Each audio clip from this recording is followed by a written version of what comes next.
आम्ही 3 वर्षापूर्वी उठाव केला, आम्ही उठलो अन्यायाविरुद्ध आणि फक्त दाढीहून अर्धाच हात फिरवला होता. ते आडवे झाले 3 वर्षापूर्वी, अजून सावरले नाहीत. आता कुणाचा तरी हात पकडून उठण्याचा प्रयत्न करतायत. त्यामुळे उटेगाणी वगैरे हे सगळं बोलण्याचं मला वाटतं त्यांच्यात त्यांना ते शोभत नाही. त्याला मनगटात जोर लागतो, फक्त तोंडाच्या वाफा सोडून होत नाही. त्यामुळे मी एवढंच सांगेन की एकाने मराठीबद्दल असलेली जी काही तळमळ बोलून दाखवली आणि दुसऱ्याने सत्तेसाठी आणि खुर्चीसाठी असलेली मळमळ बोलून दाखवली. झेंडा नाही, अजेंडा नाही असं काही लोक म्हणत होते, पण एकाने मात्र एका वक्त्याने त्यातल्या ते पत्ते पाळलं, पण दुसऱ्याने स्वार्थाचा झेंडा आणि सत्तेचा अजेंडा रंगशारदाच्या भाषणात निवडणुकीच्या भाषणाप्रमाणे बोलून दाखवला. त्यामुळे हा फरक आहे. आणि यामध्ये मराठीबाबत जर बोलायचं झालं तर त्यांनी राज्यगीत म्हटलं, सुरुवात केली अभिमानाने, अभिनंदन त्यांचं. पण ते राज्यगीत जे आहे महाराष्ट्राचं, ते मी मुख्यमंत्री असताना ते राज्यगीताला मान्यता दिली, राज्यगीत सुरू केलं आणि त्या राज्यगीताने त्यांनी सुरुवात केली. त्याचबरोबर मराठी भाषेला अभिजात भाषेचा दर्जा जेव्हा मी मुख्यमंत्री होतो, मी, देवेंद्रजी, अजितदादा आमच्या टीमने ते मराठी भाषेला अभिजात भाषा देण्याचा निर्णय घेतला आणि प्रधानमंत्री मोदी साहेबांनी त्याला तात्काळ मान्यता दिली, होकार दिलं. मला जाऊ द्या, माझ्यावर तर तुम्ही रोज टीका करता, पण ज्यांनी अभिजात भाषेचा दर्जा मराठीला दिला त्यांनाही तुम्ही सोडलं नाही. त्यामुळे आजचं जे काही मेळावा जो होता की मराठी भाषेसाठी, मराठी माणसांसाठी, त्यांच्या भाषणातून एक आगपकड होती, द्वेष होता, जळजळ होती, मळमळ होती, ती दिसून आली. आणि त्यामुळे मराठीसाठी आम्ही काय केलं, मराठीसाठी आणि त्यांनी काय केलं, मराठी माणूस मुंबईच्या बाहेर फेकला का गेला, मराठी टक्का कमी कमी का होत गेला, इकडे वसई विरार नाला सोपारा, इकडे बदलापूर अंबरनाथ वांगणीपर्यंत का गेला, याचं उत्तर त्यांनी दिलं पाहिजे.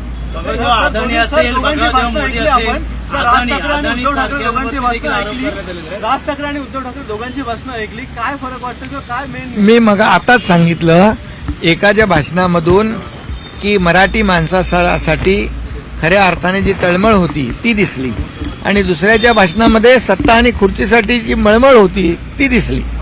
हा फरक आहे. मोदींवर देखील टीका केलेली आहे. उद्धव ठाकरे यांनी आपल्या भाषणामधून मोदींवर देखील टीका केलेली आहे. खरं म्हणजे ते तर मला तर कधी सोडतच नाहीत.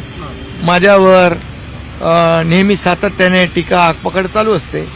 पण जाऊ द्या, त्याच्यात मी काय टीकेला, आरोपाला टीकेने उत्तर देत नाही.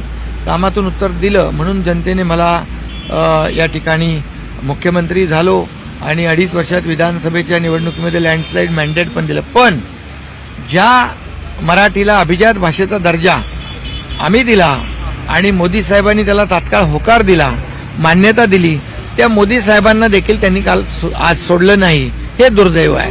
त्यामुळे त्यांची जी काही वृत्ती आहे, जो काही द्वेष आहे, जी काही पोटदुखी आहे आणि सत्तेसाठी जी काही लाचारी आणि लालसा आहे ती दिसून आली. सर, उद्धव ठाकरेंनी दाढीवर हात फिरवत पुष्पा म्हणून आता मी बोललो, मी अर्ध्याच दाढीवरून हात फिरवला होता. 3 वर्षापूर्वी 2022ला आम्ही उठाव केला, आम्ही उठलो त्यावेळेस अन्यायाच्या विरुद्ध.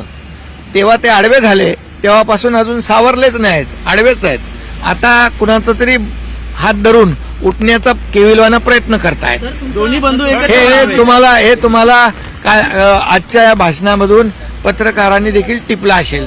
त्यामुळे दोन्ही बंधू एकत्र येण्यासाठी एकत्र आलो आणि जर दाढीवर पूर्ण असा हात फिरवला असता तर काय झालं असतं याचा विचार त्यांनी करावा. काय म्हणाले, फ्लॉवर का फायर. ते पुढच्या निवडणुकीमध्ये कळेल. आता दोन्ही बंधू एकत्र येण्यासाठी एकत्र आलोय, दोन्ही बंधू एकत्र येण्यासाठी एकत्र आलोय असं उद्धव ठाकरे म्हणतात. मला वाटतं ही निवडणुकीची पूर्ण अरे बाबा, लोकशाहीमध्ये मी कालच म्हणालो, लोकशाहीमध्ये कुणालाही कुणाच्या बरोबर पण युती आघाडी करण्याचा अधिकार आहे. त्यामुळे निवडणुका जशा जशा जवळ येतील तशा तशा अनेक घटना आपल्याला दिसतील. त्यामुळे माझ्या सगळ्यांना शुभेच्छा मी काल दिलेल्या आहेत. राजकीय अजेंडा नको, राजकीय अजेंडा नको असं राज ठाकरे देखील म्हणाले. कोणता झेंडा नको, मात्र कुठेतरी राजकीय पुन्हा दोन्ही भांडली आता. पण त्यांनी राज ठाकरेंनी पाळलं, ते पाळलं. त्यांनी मराठीबद्दल जी काही तळमळ होती मनातली ती बोलून दाखवली. परंतु झेंडा नको, अजेंडा नको, तर दुसऱ्यांनी मात्र स्वार्थाचा झेंडा आणि सत्तेचा अजेंडा पूर्णपणे बोलून दाखवला. मग त्यांच्या मनामध्ये काय, पोटात काय ते ओटावर आलं. त्यामुळे मराठी माणसाचं खऱ्या अर्थाने जी अपेक्षा होती तो अपेक्षा भंग झाला. खरं म्हणजे आम्हाला वाटलं होतं की ते पहिले येऊन माफी मागतील, कारण हिंदी अनिवार्य करण्याचं काम त्यांच्या मुख्यमंत्री काळातच झालं होतं. त्यामुळे त्यांनी तो डॉक्टर माशेलकर साहेबांचा अहवाल स्वीकृत केला, मान्यता दिली, सगळं दिलं. आम्ही तर अनिवार्य हा शब्द काढून टाकला आणि त्याला हिंदीला स्थगिती देऊन टाकली. जी.आर. रद्द केले मुख्यमंत्री महोदयांनी. त्यामुळे आम्हाला वाटलं होतं की त्यांनी केलेल्या चुकीचं कुठंतरी परिमार्जन करायला माफी मागतील.